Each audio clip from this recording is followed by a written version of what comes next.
Team 22 of 52 teams of 8 competitive rival wisdoms that help make humanity wiser and kinder with antique quotes that have passed the test of time to encourage, educate and entertain generations for centuries.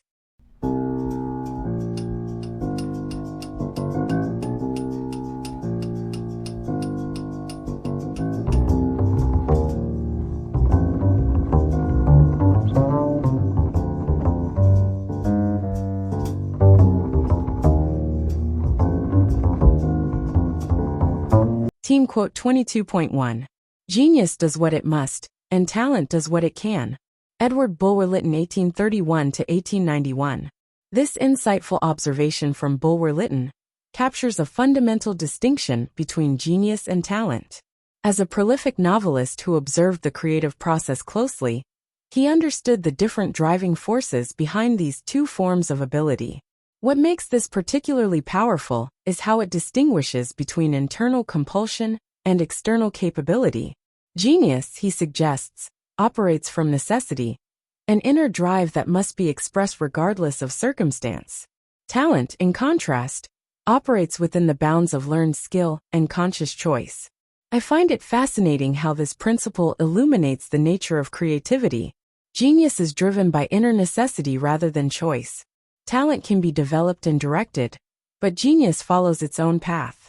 Talent operates within established boundaries while genius often breaks them. The compulsion of genius can be both a blessing and a burden. The parallel structure of does what it must versus does what it can is especially revealing, suggesting that genius is constrained not by ability but by necessity, while talent is constrained not by necessity but by ability. This perspective seems particularly relevant today, when we often focus on developing talent through practice and training. Bulwer-Lytton reminds us that there's another kind of creativity that operates according to its own internal imperatives, rather than external development. Team quote 22.2. Skill and confidence are an unconquered army. George Herbert 1593–1633. That's a powerful quote from George Herbert, the Welsh-born English poet and Anglican priest. It succinctly captures how the combination of competence and self-assurance can be an unstoppable force. Herbert's metaphor comparing these inner qualities to an undefeated army is particularly striking, as it suggests that our greatest battles and victories often take place within ourselves. I find it interesting that Herbert, who was primarily known for his religious poetry and his role as a clergyman, chose to use military imagery here. It shows how he could draw from diverse domains to create memorable insights about human potential. What draws you to this particular quote? I'm curious about how you interpret the relationship between skill and confidence in your own experience. Team quote 22.3. A pound of pluck is worth a ton of luck. James A. Garfield 1831–1881. That's a memorable quote from President Garfield, highlighting the value of determination and courage over mere chance. It's particularly meaningful coming from him, given his own remarkable rise from poverty to the presidency through sheer perseverance and hard work. The alliteration of pound of pluck and ton of luck makes it especially memorable, but what's more striking is the deliberate disproportion in the weights, suggesting that even a small amount of courage and determination outweighs a massive amount of good fortune. Garfield himself embodied this philosophy. He worked as a janitor while putting himself through college, became a professor by age 26, served as a Union general during the Civil War, and eventually became the 20th President of the United States. His life demonstrated how determination and courage could overcome humble beginnings. Would you say you found this principle to be true in your own experiences? That determination tends to outweigh luck in the long run. Team quote 22.4. He who has never failed somewhere cannot be great. Herman Melville 1819–1891. This is a profound observation from Melville, who certainly knew about failure firsthand. When he published Moby Dick in 1851, it was initially considered a commercial and critical failure. Today, of course, it's regarded as one of the greatest American novels ever written.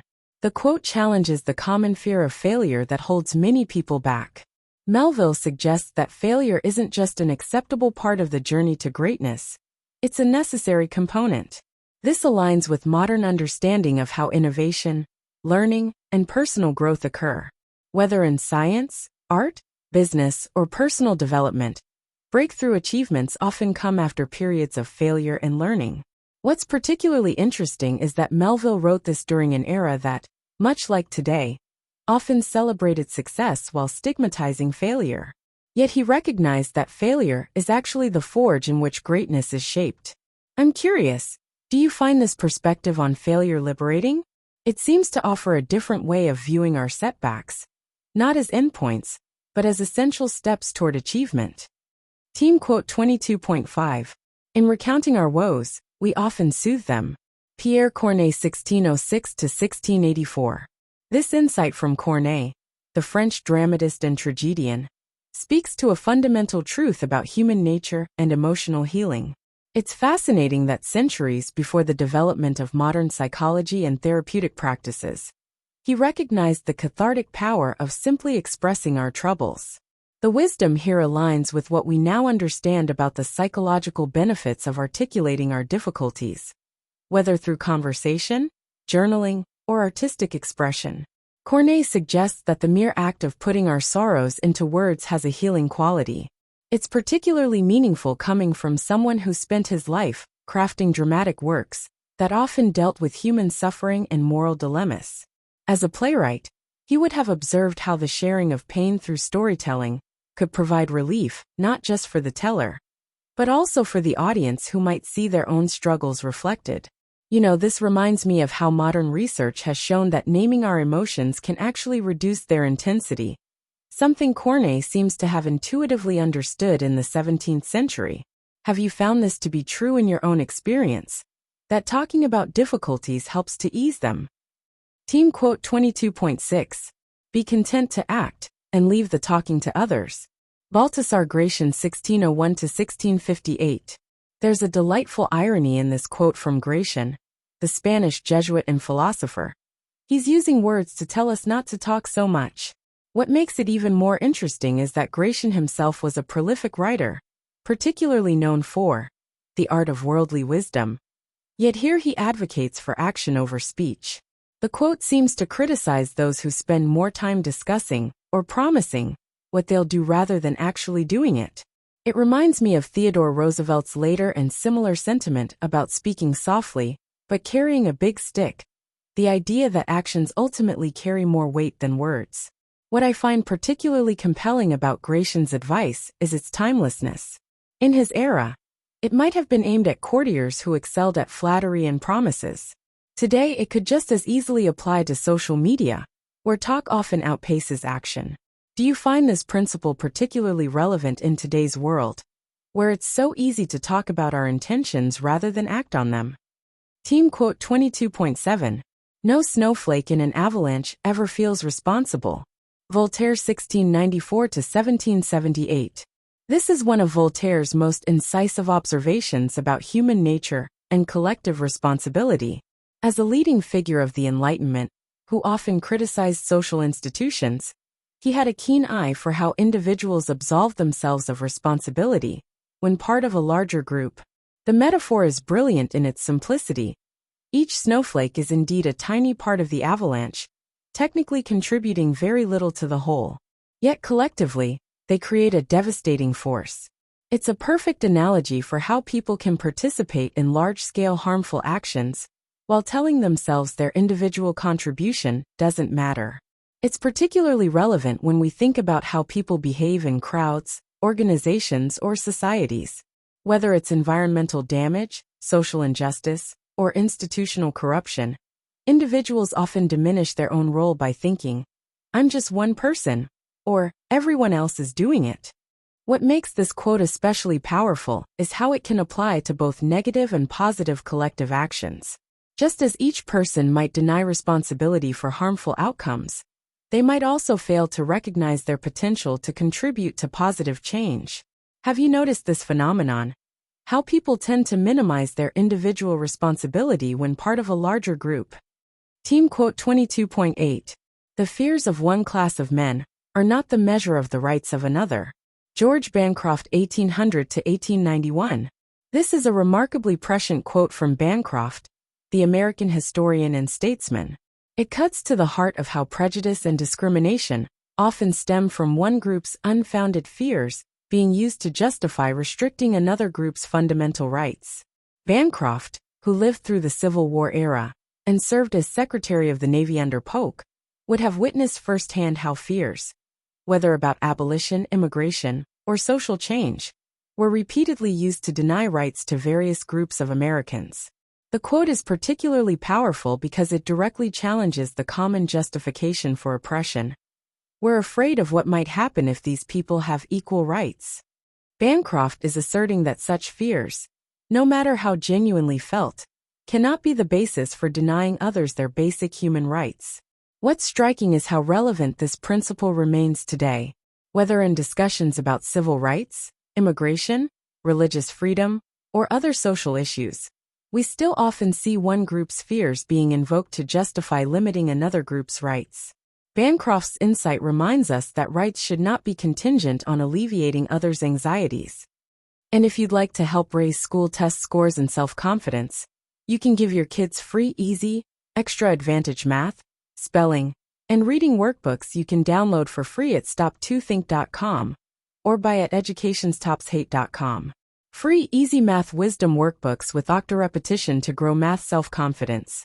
You'll get plenty of repetitive practice of age ranges and averages of our 52 teams of 8 quote authors. Free easy alpha cipher-coded puzzles teach letters, numbers, and phrases using antique wisdoms that encourage and educate.